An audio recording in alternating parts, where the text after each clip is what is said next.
Às 23h23 do dia 15 de dezembro, o rei Carlos assinou um documento constitucional que tinha sido debatido em segredo durante 8 meses. Ao amanhecer, a linha de sucessão apresentava um aspecto fundamentalmente diferente do que era 24 horas antes. O que o obrigou a tomar esta decisão não foi um escândalo ou uma crise, mas uma realidade médica que o palácio já não podia ignorar.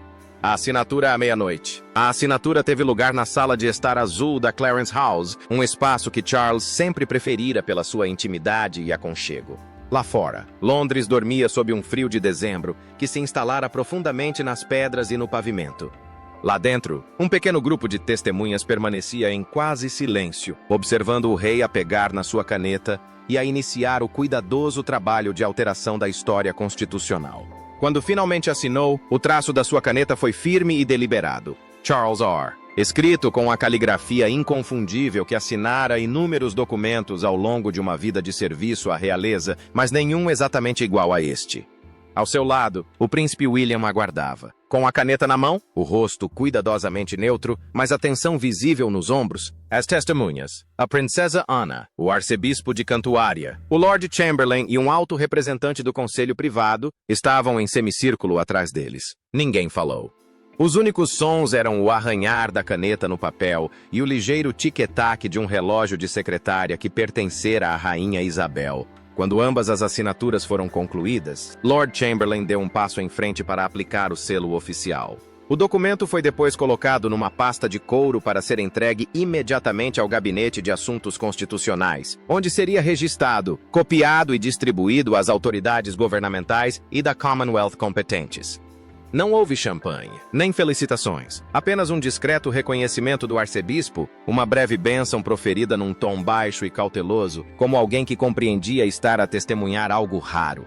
Um rei a preparar-se para a sua própria possível incapacidade. Um filho a aceitar um fardo que esperava que permanecesse teórico. Quando as testemunhas partiram, pouco depois da meia-noite, o documento já estava a ser discutido nos trâmites constitucionais. Mensagens seguras estavam a ser enviadas aos primeiros ministros de toda a Commonwealth. Assessores jurídicos no Canadá, Austrália, Nova Zelândia e numa dúzia de outros países foram acordados para analisar as alterações e preparar declarações públicas coordenadas ao amanhecer. Mas em Londres, onde a maior parte do país dormia alheia a qualquer acontecimento significativo, a noite decorreu tranquilamente, sem fugas de informação, sem anúncios dramáticos. Apenas o trabalho constante e meticuloso de uma instituição que se preparava para realidades que esperava nunca chegar, mas que já não podia ignorar. Quando amanheceu a 16 de dezembro, o mundo soube que a sucessão tinha mudado, não de forma dramática, como uma abdicação ou morte, mas de uma forma mais ponderada e moderna. O reconhecimento de que a monarquia, como qualquer instituição, precisa de se adaptar às complexidades da fragilidade humana e da realidade médica. A verdade médica por detrás da decisão. Para compreendermos o que levou Carlos a assinar aquele documento numa fria noite de dezembro, precisamos de recuar até ao outono de 2025, quando uma série de consultas médicas começaram a revelar verdades que o rei já não podia descartar como meros inconvenientes temporários. Tudo começou no final de setembro com uma fadiga persistente. Charles, que sempre manteve uma agenda rigorosa e se orgulhava da sua resistência, passou a precisar de pausas à tarde que se prolongavam mais do que o previsto. Compromissos que antes o energizavam, deixavam-no agora exausto. O seu médico particular, Sir Hugh Rathbone, que servia à família real há mais de 2 décadas, apercebeu-se do padrão e solicitou discretamente exames completos. Os resultados obtidos no início de outubro não foram catastróficos, mas sim preocupantes. A função cardíaca de Charles apresentava sinais de estresse compatíveis com a sua idade e décadas de rotinas exigentes. Havia indícios precoces de fadiga vascular, nada que representasse um risco imediato para a vida, mas condições que exigiam um acompanhamento cuidadoso e que provavelmente progrediriam lentamente ao longo do tempo. Mais importante ainda, os testes revelaram que a capacidade de Charles para tomar decisões complexas de forma sustentada começava a apresentar sinais de desgaste sob estresse prolongado. Não se tratava de demência ou declínio cognitivo no sentido tradicional, mas sim de uma subtil redução da resistência física que afetava a sua capacidade de processar informação complexa durante longas jornadas de trabalho. Sir Hugh transmitiu a notícia com a sua franqueza característica durante uma reunião privada em Burke Hall, em meados de outubro. Majestade, poderá continuar a exercer as suas funções com eficácia durante algum tempo, possivelmente anos, mas precisamos de ser realistas quanto à gestão da sua carga de trabalho e prepararmos-nos para a possibilidade de, em algum momento, as exigências do cargo excederem a sua capacidade de as cumprir sem risco para a sua saúde. Charles permaneceu em silêncio durante muito tempo após aquela conversa, contemplando a paisagem escocesa que tanto amava. Esperara a vida inteira para ser rei. Tornara-se monarca numa idade em que a maioria dos homens já estava reformada há muito tempo e, agora, com apenas 3 anos de reinado, era-lhe dito que o seu tempo poderia ser mais limitado do que esperava. O problema constitucional era imediato e inevitável. A monarquia britânica operava sob leis concebidas numa época em que a ciência médica não conseguia sustentar a vida nem controlar as doenças crônicas da forma como o consegue hoje. As disposições existentes para a regência, criadas após a crise da abdicação de 1936, partiam do pressuposto de um estado binário. Um monarca era ou plenamente capaz ou completamente incapacitado. Não existia um quadro jurídico para a capacidade parcial, para um rei que pudesse cumprir alguns deveres, mas não outros, para uma transição gradual, em vez de uma crise súbita. Charles compreendeu as implicações instintivamente. Se a sua saúde se deteriorasse ao ponto de ele já não poder cumprir os seus deveres constitucionais, o sistema vigente exigiria uma declaração formal de incapacidade, um processo que seria complicado, público e potencialmente desestabilizador. O parlamento precisaria de intervir. O mecanismo dos conselheiros de Estado, concebido para as ausências temporárias, era insuficiente para a gestão da saúde a longo prazo. Pior ainda, a falta de um protocolo claro significava que, numa crise de saúde, a transição para William seria reativa em vez de planeada, caótica em vez de ordenada. E Charles, que passara toda a vida a preparar-se para a realeza, não conseguia aceitar a ideia de deixar o filho herdar a coroa naquelas circunstâncias. Abordou o assunto em privado com William durante uma caminhada em Sandringham, no final de outubro. A conversa foi difícil, não porque William se recusasse a discuti-la, mas porque ambos compreendiam o que ela representava. Charles estava a reconhecer a sua própria mortalidade e fragilidade. Pediram a William que se preparasse para um fardo que esperava não ter de carregar durante muitos anos. O primeiro instinto de William foi a negação. Pai, está saudável, está a fazer bem, isso parece prematuro. Charles abanou a cabeça. Estou a conseguir lidar com a situação agora. Mas Sir Hugh deixou claro que a minha capacidade irá provavelmente diminuir gradualmente e, quando isso acontecer, não nos podemos dar ao luxo de ter a estrutura constitucional decidida no meio de uma crise. Precisamos de planear agora, enquanto ainda o podemos fazer com calma. Guilherme não respondeu. Simplesmente caminhou ao lado do pai em silêncio, sentindo ambos o peso do que estava para vir. A princesa Anna, envolvida nas discussões no início de novembro, mostrou-se, como é habitual, pragmática. É exatamente por isso que existe o planeamento sucessório. Não está a abdicar, está a garantir a continuidade. Não há vergonha nenhuma nisso. Mas Charles sentia vergonha, embora tentasse não a demonstrar. Esperara tanto tempo para ser rei e agora preparava mecanismos para se libertar do próprio cargo para o qual se preparara toda a vida. Parecia um fracasso, mesmo que intelectualmente entendesse que era sabedoria. A realidade médica que obrigou a este ajuste de contas não era dramática. Charles não estava a morrer, não sofria de uma doença terminal, estava simplesmente a envelhecer. E a envelhecer num papel que exigia mais do que um corpo envelhecido podia suportar. Era o mais humano dos problemas que se desenrolavam na vida mais pública. Assim, durante outubro e novembro, Charles autorizou os seus consultores jurídicos a começarem a elaborar uma solução, um mecanismo constitucional que permitisse uma transição controlada. Uma forma de William assumir os poderes reais gradualmente, caso a saúde de Charles assim o exigisse, sem o drama da abdicação ou o caos de uma incapacidade súbita. Em meados de novembro, o rascunho do documento estava pronto, e Charles enfrentou a tarefa mais difícil de todas: pedir ao filho que o lesse. Por que é que a lei da sucessão precisava de reforma urgente? A estrutura jurídica que regia a monarquia britânica permanecera essencialmente congelada desde 1936, quando a abdicação de Eduardo VIII obrigou o parlamento a clarificar a lei da sucessão de formas que nunca antes tinham sido necessárias.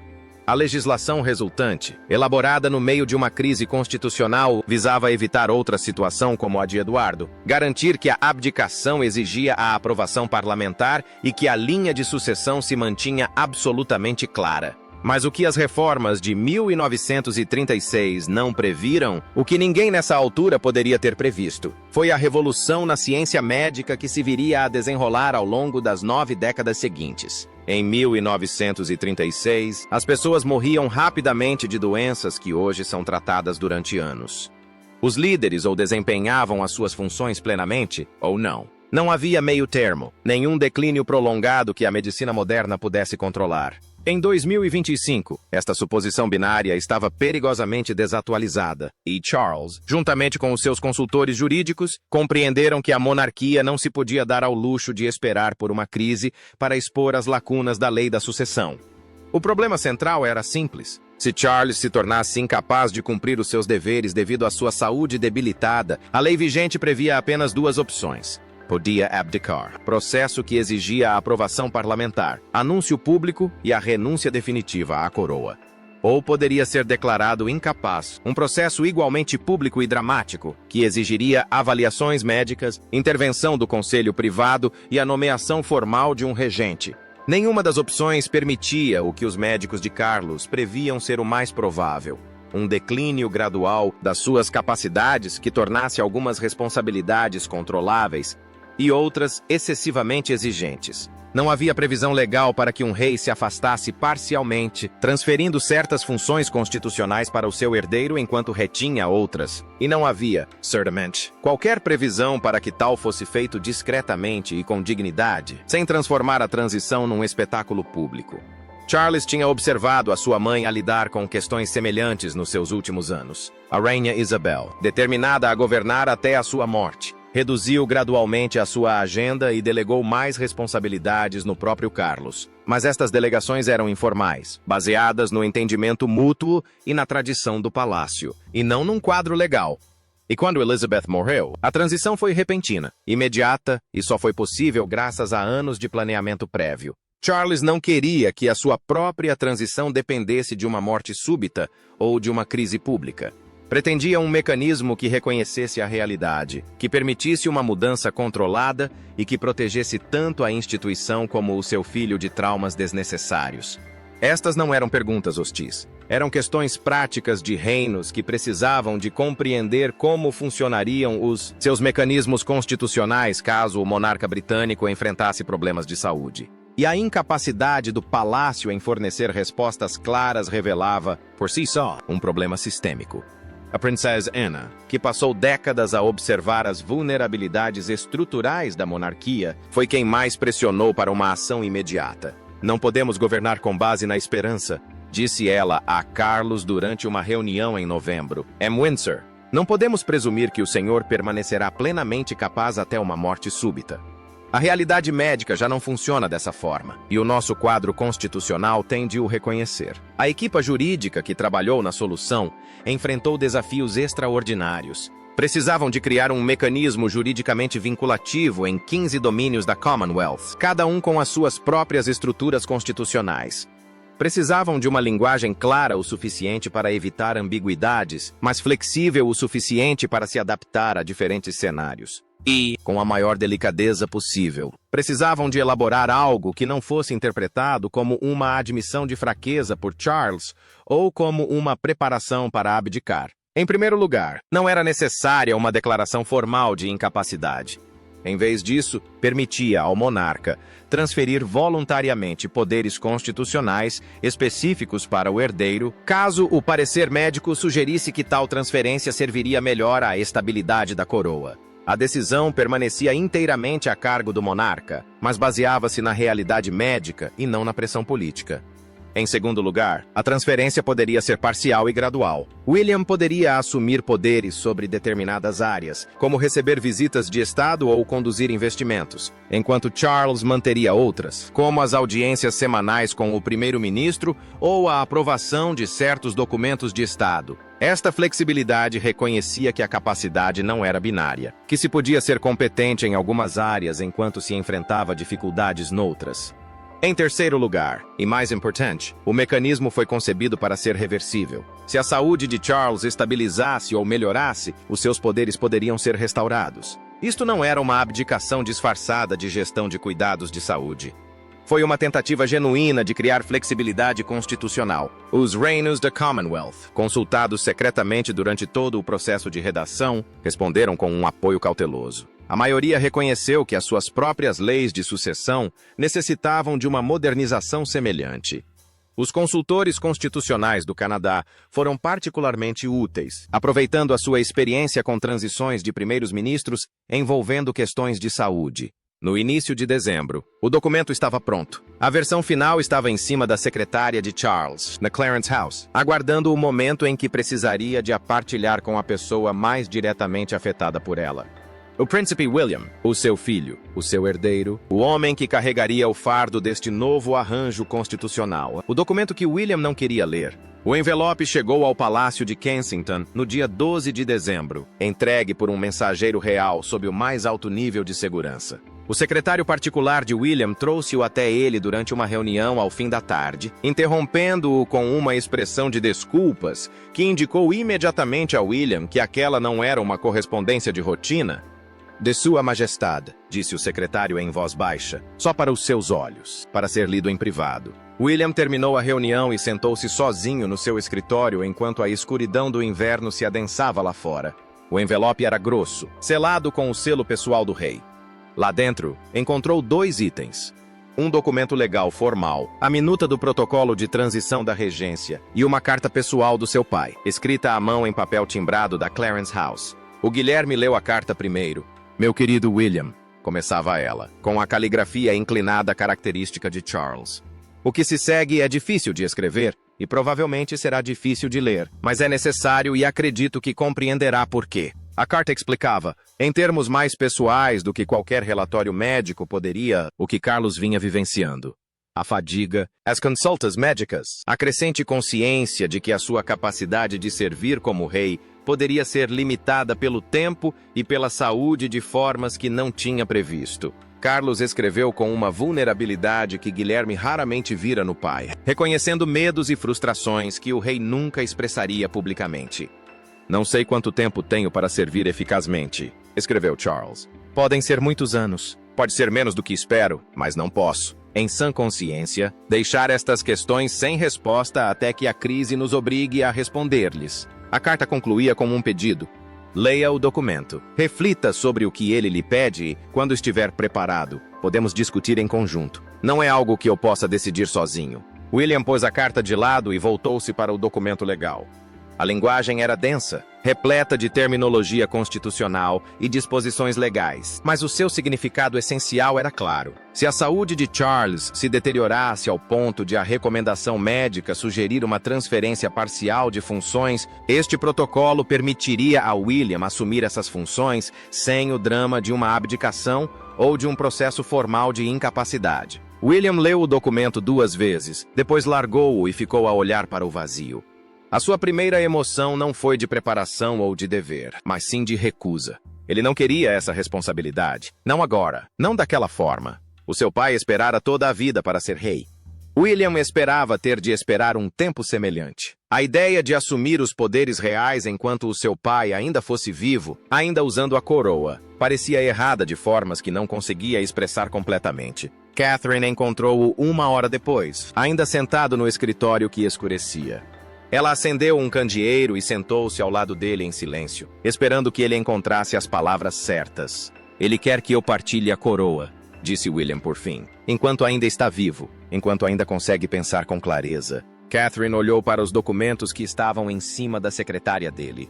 Ele está doente? Não gravemente, mas está a piorar gradualmente. E ele quer lidar com a transição enquanto ainda consegue tomar decisões lúcidas a esse respeito. Catherine refletiu sobre isso. Parece sensato. William abanou a cabeça. Parece que estou à espera que ele enfraqueça para que eu possa ocupar o seu lugar. Não é isso, disse Catherine gentilmente. O seu pai está a tentar protegê-lo de uma transição que possa ocorrer no meio de uma crise. Ele está a dar-lhe tempo para se preparar. Isto é uma dádiva, não um fardo. Parece que é um pouco dos dois, admitiu William. Ficaram sentados em silêncio por um tempo. Lá fora, o trânsito noturno de Londres zumbia ao longe. Por dentro, o peso da sucessão oprimia-os com uma força para a qual se tinham preparado intelectualmente, mas que emocionalmente não estavam prontos para suportar. Catherine voltou a falar, com a voz calma, porém firme. O seu pai passou 70 anos à espera, observando a sua mãe trabalhar até falecer no cargo. Ele sabe o preço que ela pagou por ele, e sabe o preço que você pagaria se ele fizesse o mesmo. Isso não é fraqueza, Guilherme. Isto é ele a amar-te o suficiente para te poupar do pior que ele passou. William olhou para ela, apercebendo-se da força que a tornara uma parceira tão constante no meio de tudo o que o papel na realeza lhes impusera. Achas que devo concordar com isso? Perguntou William. Acho que deve falar com ele, respondeu Catherine. E acho que deve compreender que recusar isso não o protege. Só torna o inevitável mais difícil quando chegar à altura. William sabia que ela tinha razão. Mas saber algo intelectualmente e aceitá-lo emocionalmente eram duas coisas diferentes. Pediu uma reunião com o pai para o dia 14 de dezembro. Os 2 dias entre as duas datas deram-lhe tempo para consultar especialistas em direito constitucional em particular, a fim de compreender plenamente o conteúdo do documento e preparar-se para uma conversa que nunca imaginara ter. O encontro teve lugar em Clarence House numa noite fria com cheiro a neve iminente. Charles tinha reservado 2 horas, libertando completamente a sua agenda. Sentaram-se na mesma sala de estar azul, onde a assinatura ocorreria, embora nenhum dos dois soubesse disso ainda. William começou com cautela. Li o documento e a sua carta. E compreendo por que é que acredita que isso é necessário. Charles esperou, apercebendo-se da hesitação na voz do filho. Mas não quero parecer ansioso por isso, continuou William. Não quero que as pessoas pensem que te estou a deixar de lado. Charles inclinou-se para a frente com uma expressão gentil, mas séria.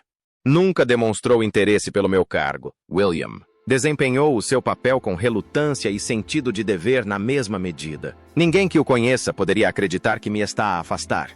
Então, em que acreditarão? Perguntou William. Que está demasiado fraco para continuar? Que a coroa está a ruir? Charles abanou a cabeça. Acreditarão? Porque lhes diremos claramente que estamos a modernizar o funcionamento da sucessão. Que estamos a planear de forma responsável para as realidades que a ciência médica tornou relevantes. Não há vergonha nenhuma nisso. William olhou para as próprias mãos. Isto significa que se está a preparar para dar um passo para trás. Isto significa, corrigiu Charles gentilmente, que me estou a preparar para a possibilidade de precisar de me afastar. Se esse momento nunca chegar, então este protocolo ficará sem utilização. Mas se chegar, estaremos prontos. E não será obrigado a presumir tudo de uma vez durante uma crise. A conversa continuou durante mais de 1 hora, abordando detalhes práticos e nuances emocionais. Charles explicou as realidades médicas que enfrentava. William expressou os seus receios sobre assumir o poder prematuramente. E, gradualmente, através do tipo de conversa honesta que pais e filhos raramente conseguem ter, chegaram a um entendimento. Quando William deixou Clarence House nessa noite, ainda não tinha concordado em assinar o acordo. Mas concordara em considerar a proposta seriamente. E Charles, ao ler a expressão do filho, compreendeu que essa consideração levaria à aceitação. Não porque Guilherme o desejasse, mas porque entendia, tal como Carlos, que a coroa exigia tal aceitação. 2 dias depois, na noite de 15 de dezembro, William regressou a Clarence House com Catherine. Ele tinha tomado a sua decisão. E embora lhe doesse, embora se sentisse como se estivesse a entrar na sombra do pai, antes de este ter saído completamente dela, compreendeu que era isso que o dever exigia. A assinatura aconteceria nessa noite. E, de manhã, a linha de sucessão funcionaria de forma diferente de como tinha funcionado durante quase 90 anos. As testemunhas silenciosas e o que viram. Às 22h45 do dia 15 de dezembro, a sala azul de Clarence House estava preparada para uma cerimônia que ninguém presente jamais esqueceria. Embora poucos fora daquela sala compreendessem plenamente o seu significado, os móveis tinham sido dispostos com uma atenção meticulosa, tanto à formalidade como à intimidade. Uma secretária de mogno, emprestada do arquivo do palácio e historicamente utilizada para a assinatura de tratados, ocupava o centro da sala. 2 cadeiras foram colocadas à sua frente, uma para Charles e outra para William. Atrás delas, havia espaço para que as testemunhas se mantivessem a uma distância respeitosa, suficientemente perto para observar, mas suficientemente longe para conferir ao momento a solenidade adequada. A princesa Ana chegou primeiro, pontual como sempre, vestida com um fato escuro que parecia adequado à gravidade da ocasião, sem sugerir luto. Cumprimentou Charles com um breve beijo na face e um olhar inquisitivo que, sem palavras, lhe perguntava se tinha a certeza sobre esta linha de ação. O ligeiro aceno de cabeça de Charles confirmou que sim. O arcebispo de Cantuária, Justin Welby, chegou momentos depois, a sua presença conferindo peso espiritual ao que era fundamentalmente um procedimento constitucional. Tinha sido informado detalhadamente nos dias anteriores e compreendia que, embora o seu papel fosse cerimonial, o seu testemunho ficaria registrado na história. Afinal, a Igreja de Inglaterra estava intimamente ligada às questões da sucessão desde Henrique VIII, e aquele momento, por mais tranquilo que fosse, representava mais uma evolução nesta longa relação. O Lord Chamberlain, Barham Parker, veio a seguir, ostentando os selos oficiais que validariam o documento após a assinatura. Como oficial superior da Casa Real, a sua presença assegurou que os requisitos processuais foram cumpridos com precisão. Movia-se com a eficiência de alguém que tinha gerido inúmeras ocasiões de Estado, mas até ele parecia afetado pela natureza invulgar desta cerimônia em particular. A última testemunha, Dame Margaret Whitmore, representou o conselho privado. O seu papel era garantir que a assinatura cumpria os requisitos constitucionais e que o Conselho era devidamente notificado para ratificar as alterações na sua próxima reunião. Trabalhava na área do direito constitucional há mais de 30 anos, mas nunca tinha assistido a nada semelhante. Um rei a restringir voluntariamente o seu próprio poder em antecipação de uma futura incapacidade. O príncipe William chegou às 22h58, acompanhado por Catherine, que não iria presenciar a assinatura, mas cuja presença William tinha discretamente solicitado.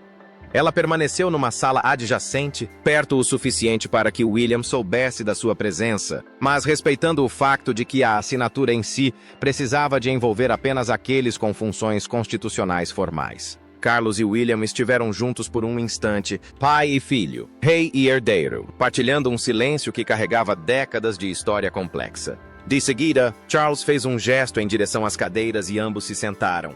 O documento estava em cima da mesa entre eles, iluminado por 2 candeeiros de pé que lançavam um brilho suave sobre a sessão. O Lord Chamberlain colocara 2 canetas tinteiro ao lado, instrumentos tradicionais para documentos de Estado, ambas com o monograma real. O arcebispo deu um passo em frente, com a voz baixa, mas clara. Comecemos por um momento de oração. O que se seguiu foi breve, uma bênção que pedia sabedoria, força e orientação divina para ambos os homens, ao realizarem este ato solene. As palavras eram tradicionais, retiradas de séculos de prática da Igreja, mas pareciam renovadas e relevantes neste contexto moderno, em que a fé e o dever constitucional se cruzavam de formas inesperadas. No final da oração, o Lord Chamberlain apresentou formalmente o documento, lendo o seu título em voz alta, o Protocolo de Regência Transitória, estabelecendo procedimentos revisados para a transferência de poderes reais em circunstâncias de incapacidade parcial ou progressiva do soberano. A linguagem era burocrática, deliberadamente formal, mas todos na sala compreendiam o seu significado. Era Charles a reconhecer a sua própria mortalidade e fragilidade. William aceitou um fardo que esperava receber muito mais tarde. Charles pegou primeiro na caneta. Leu o documento pela última vez, os óculos de leitura refletindo a luz do candeeiro. A expressão serena, mas carregada de uma emoção inconfundível.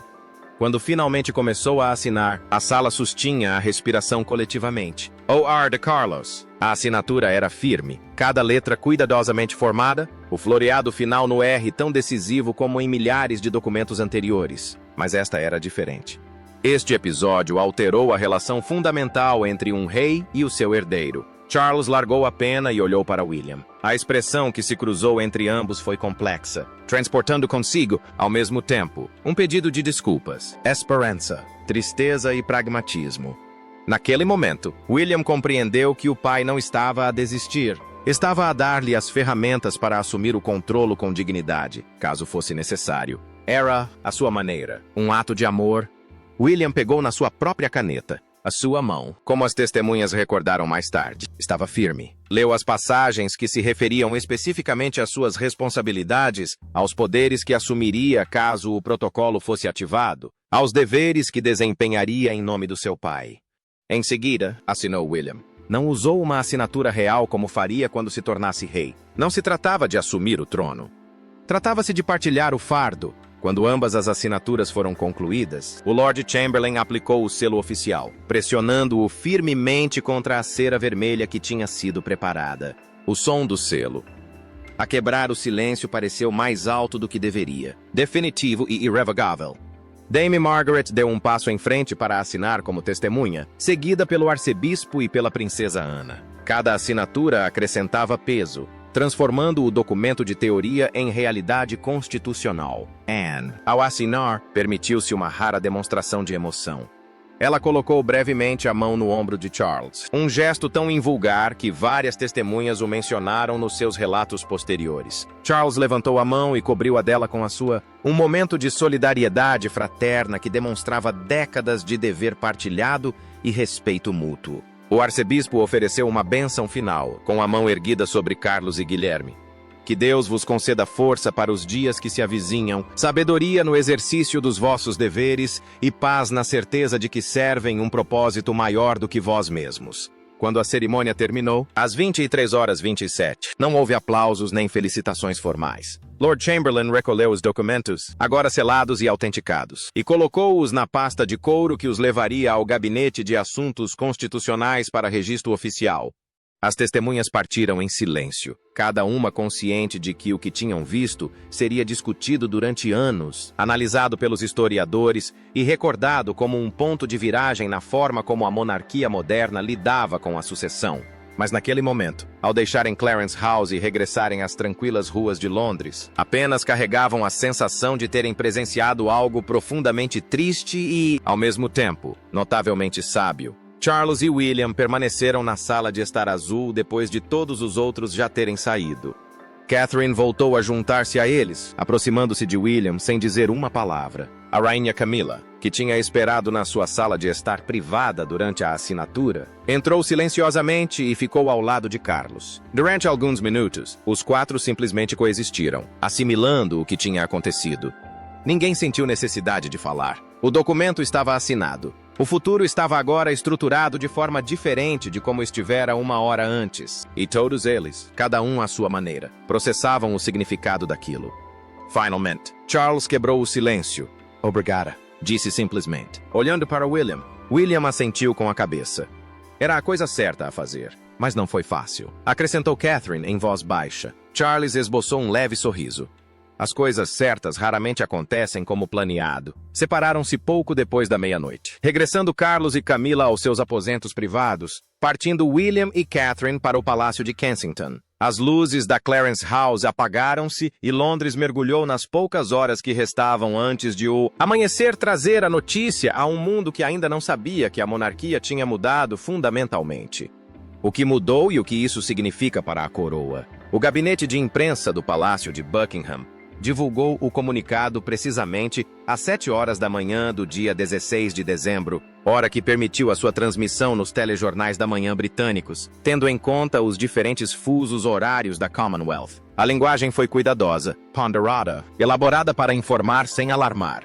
Em poucos minutos, a declaração estava a ser analisada por especialistas em direito constitucional de toda a Grã-Bretanha. A reação inicial não foi de alarme, mas de curiosidade. Os protocolos da regência não tinham sido atualizados significativamente desde meados do século XX. O facto de Charles ter optado por modernizá-los pareceu, à primeira vista, uma medida responsável e não preocupante. Mas, à medida que os jornalistas e os juristas começaram a analisar os detalhes divulgados nos documentos informativos que acompanhavam a decisão, o quadro completo foi se revelando. Não se tratava de uma simples questão administrativa. Esta foi uma reestruturação fundamental do funcionamento da sucessão, criando flexibilidade onde antes existia rigidez. A principal alteração, explicada num anexo detalhado elaborado para o Parlamento e para as legislaturas da Commonwealth, centrava-se no conceito de regência transitória. Ao contrário da regência tradicional, que exigia declarações formais de incapacidade total, este novo protocolo permitia a transferência parcial e voluntária de poderes com base em parecer médico, em vez de determinação política. Na prática, isto significava que, se os médicos de Charles aconselhassem que certas funções reais estavam a tornar-se demasiado exigentes para a sua saúde, William poderia assumir essas funções específicas sem que Charles abdicasse ou fosse declarado totalmente incapaz. O rei manteria o seu título, a sua posição e as funções constitucionais que ainda fosse capaz de desempenhar. Mas o peso do papel seria distribuído com base na realidade médica e não numa ficção jurídica. A reação do público, medida através das redes sociais e de inquéritos rápidos realizados ao longo da manhã, foi extremamente positiva. 79% dos britânicos inquiridos manifestaram aprovação pelas mudanças, com muitos a referirem que parecia sensato que Carlos se planeasse proativamente em vez de esperar por uma crise. Apenas 11% manifestaram preocupação, sobretudo em relação à possibilidade de as alterações sugerirem que a saúde de Charles era pior do que se sabia publicamente. O palácio agiu rapidamente para sanar esta preocupação. Um comunicado complementar divulgado às 10h00 esclareceu que Sua Majestade continua de boa saúde e plenamente capaz de cumprir os seus deveres. Este protocolo foi implementado como medida de planeamento responsável, e não em resposta a uma necessidade médica imediata. Em toda a Commonwealth, as reações variaram ligeiramente, mas mantiveram-se, em geral, favoráveis. O primeiro-ministro do Canadá emitiu uma declaração elogiando a visão do rei e confirmando que as disposições constitucionais canadianas seriam atualizadas para refletir o novo protocolo. A resposta da Austrália foi mais comedida, com as vozes republicanas a aproveitarem o momento para defender o corte total dos laços com a monarquia. Mas, mesmo aí, as sondagens mostraram o apoio maioritário à decisão do rei. A primeira-ministra da Nova Zelândia, que tinha solicitado esclarecimentos sobre exatamente estas questões meses antes, manifestou alívio pela existência do protocolo. Isto proporciona a certeza que os nossos arranjos constitucionais exigem, disse ela num breve discurso ao parlamento. A cobertura dos mídia americanos foi, como de costume, confusa. Vários órgãos de comunicação importantes tiveram dificuldades em explicar o significado de regência num contexto monárquico, com alguns a noticiarem inicialmente, incorretamente, que Carlos tinha abdicado. Ao meio-dia, foram publicadas correções e surgiram análises mais matizadas, mas a cobertura revelou o quão pouco os americanos compreendiam sobre os mecanismos constitucionais da monarquia. O que a maioria das reportagens deixou passar, tanto na Grã-Bretanha como a nível internacional, foi o significado mais profundo do que Charles tinha feito. Não tinha simplesmente atualizado os procedimentos legais. Tinha confrontado a tensão fundamental no cerne da monarquia moderna, o conflito entre a importância simbólica de um soberano vitalício e a realidade prática de que os corpos e as mentes humanas declinam de formas que a medicina pode agora prolongar, mas não prevenir. Durante séculos, os monarcas morreram em funções porque não tinham escolha. A medicina moderna criou essa possibilidade, mas o direito constitucional não acompanhou esse ritmo. O protocolo de Carlos foi uma tentativa de colmatar esta lacuna, de criar um mecanismo para uma transição controlada que respeitasse tanto a necessidade de continuidade da instituição como a necessidade de dignidade do indivíduo. William, informado sobre a cobertura da manhã no Palácio de Kensington, sentiu uma mistura complexa de alívio e apreensão. O público recebeu a notícia com tranquilidade, o que era bom, mas também compreendia que a existência do protocolo iria agora influenciar todas as especulações futuras sobre a saúde de Charles. Qualquer doença ligeira, qualquer redução da agenda, suscitaria questões sobre a possível ativação da regência de transição. Catherine, lendo os resumos da imprensa ao lado dele, expressou a sua preocupação em voz alta. Cada vez que ele cancelar um compromisso agora, as pessoas vão perguntar-se se é o início. William assentiu com um semblante sombrio. Esse é o preço da transparência. Reconhecemos que a sua capacidade pode diminuir. Ora, qualquer sinal dessa diminuição será amplificado.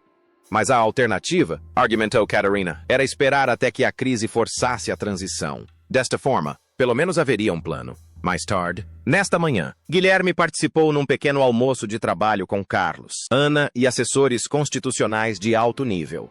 O ambiente era profissional, focado nos detalhes da implementação e na coordenação da comunidade. Mas, por detrás das discussões processuais, uma nova dinâmica estava presente. Carlos e Guilherme já não eram simplesmente rei e herdeiro. eram agora parceiros constitucionais, ligados por um documento que reconhecia que a transferência de poder entre eles já não era uma possibilidade teórica distante, mas uma realidade prática que se podia concretizar a qualquer momento. A princesa Anna, observando a subtil mudança na forma como o irmão e o sobrinho interagiam, permitiu-se um momento de satisfação. Durante anos, ela lutara exatamente por este tipo de planeamento estratégico, e vê-lo concretizado validou a sua crença de que a monarquia sobrevivia, não pela rígida adesão à tradição, mas pela adaptação ponderada. Ao cair da noite, enquanto os noticiários se voltavam para outras histórias, o palácio tinha gerido com sucesso a transição da compreensão pública. O protocolo de regência transitória fazia agora parte da estrutura constitucional britânica, aceite pelo parlamento, coordenado em toda a Commonwealth e amplamente apoiado pelo público. Mas dentro do Palácio de Kensington, enquanto William estava sentado no seu escritório a rever documentos para os compromissos do dia seguinte, o peso da mudança atingiu-o com mais força.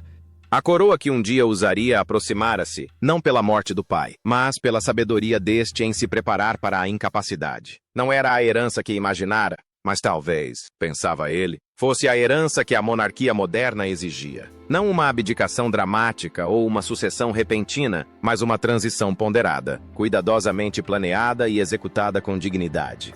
Uma hora depois, Catherine encontrou-o ali, a olhar fixamente para a escuridão de dezembro. "Estás a pensar demais", disse ela gentilmente. Guilherme sorriu levemente. Risco da profissão. Aproximou-se dele, os ombros tocando-se no silêncio confortável de uma parceria que resistira a tudo o que a vida na realeza exigia.